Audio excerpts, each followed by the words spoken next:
Well, good morning, everybody. It's March the 19th, and just thought I'd do a little quick update. I just got done kind of trimming up the new grass here in the yard. So, anyway, first up is a pea.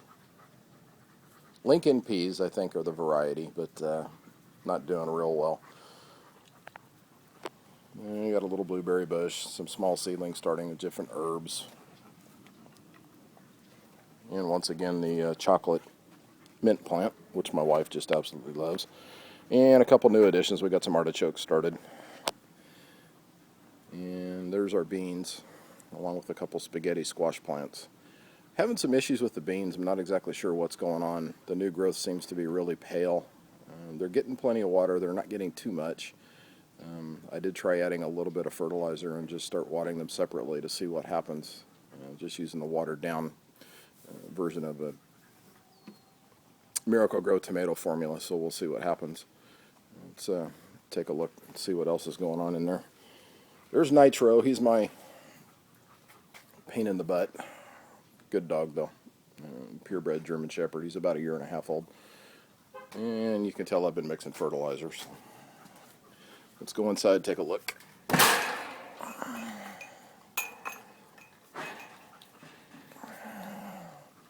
Here's the peas a little bit closer. We got some kind of insects or something chewing on them. You can see there. Had a little bit of lunch or dinner yesterday or last night. I'm starting to see a little bit of this on some of them. I don't know if it's just sun scald or what it is, but you can see the discoloration on the leaves. And it's come up on a couple of them. I don't know if it's a sun issue or if it's an actual disease, so I guess I'll have to look into that a little bit. Yeah, the other bed behind it, kind of hard to see with the sun everywhere, but there's lettuce, carrots. This blank spot right here, I've got some pinto beans that are in the ground, hopefully going to come up in a couple of days, and then my watermelon plants that the dog keeps trying to keep from growing for me. Onions are all starting to come up, as well as the garlic, my little lone head of lettuce. I went ahead and harvested everything that I had out of my Kratky. Had some buckets just set out in the front yard, and they did really well.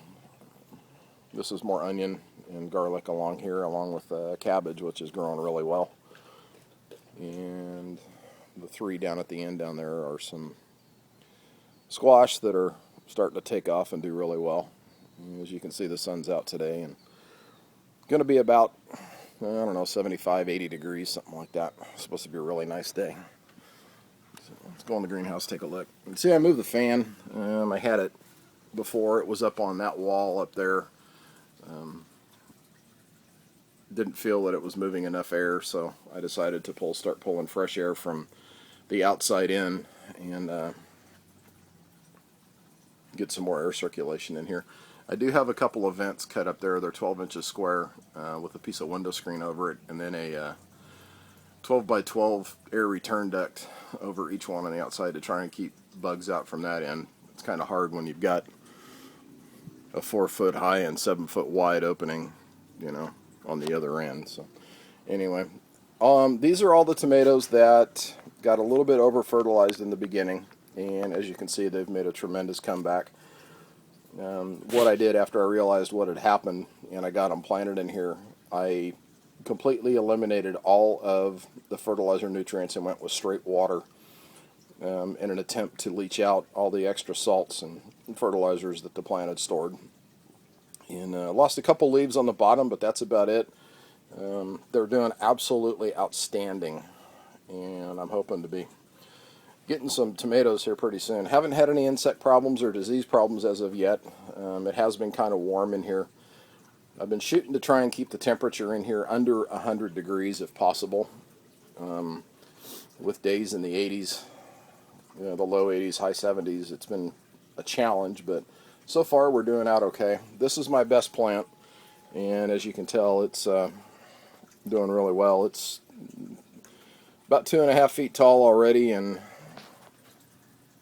there's our first little flowers getting ready to start and open up here. So won't be long, we'll have some tomatoes, hopefully. The cucumber has just absolutely exploded. The last time you saw it, it was just kind of a little wannabe down there in the bucket. Well, it's definitely liking the conditions in here and growing really well. In fact, you can start to see some flower buds starting down there in the bottom. So hopefully we'll do well. Another one of the tomatoes. I've got 8 tomato plants in here, along with the cucumber and then this little habanero, which is getting along pretty well. I'm probably going to have to do something and cover the buckets. I was hoping I wouldn't have to, but I'm starting to see a fair amount of algae growth on the top. I can only imagine what it's like on the inside. These seedlings I started just in case these other tomato plants didn't make it. Well, these are going to go by the wayside, so I'm not going to worry about them. See what they do. But tomatoes are doing really well. I'm happy with them. This particular one actually has 2 plants in it. I left the second one because I wasn't sure, like I said again, if they were going to make it or not. So anyway, a little more on the greenhouse itself. It's just a basic PVC hoop house. It is 8 feet wide, 12 feet long, with an 8-foot high right at the peak. I do have some shade cloth stretched over the southern half of it to try and keep the direct sun off the plants. I was getting a little bit of what looked like sun scalding or burn on the tips of the leaves. You can kind of see it right here. And I think it was just caused by too much direct sunlight. So once I put the shade cloth up, it seems to be a lot better. I've also got some weeds growing in here which are going to be really hard to control. For those of you that are familiar with yellow nutgrass or yellow nutsedge, it's a bear to control. So I'm afraid to spray anything in here with the tomatoes, not sure what it'll happen. So anyway, the reservoir seems to be holding out okay. I've been changing nutrients every 10 days. I did look at it this morning and I changed it on the 15th. And it was really, really low. And I don't know if the plants are using that much water and nutrients, but I put another 10 gallons back in it this morning. It's only a 27-gallon tank, so anyway, hopefully this will keep me going for another 2 weeks. It would be nice if I could do it every 10 days instead of every 5, but we'll see. Anyway, hopefully we'll be eating tomatoes pretty soon. Like I said, the lettuce that we had was just absolutely great. I had a 3 different varieties growing out in front. I did start some more seedlings and got some more growing out there, so maybe the next video I do will show you that. Anyway, hope you all have a good day. Hope it's warming up in your part of the country. I know it's warming up here. It's nice. See y'all later.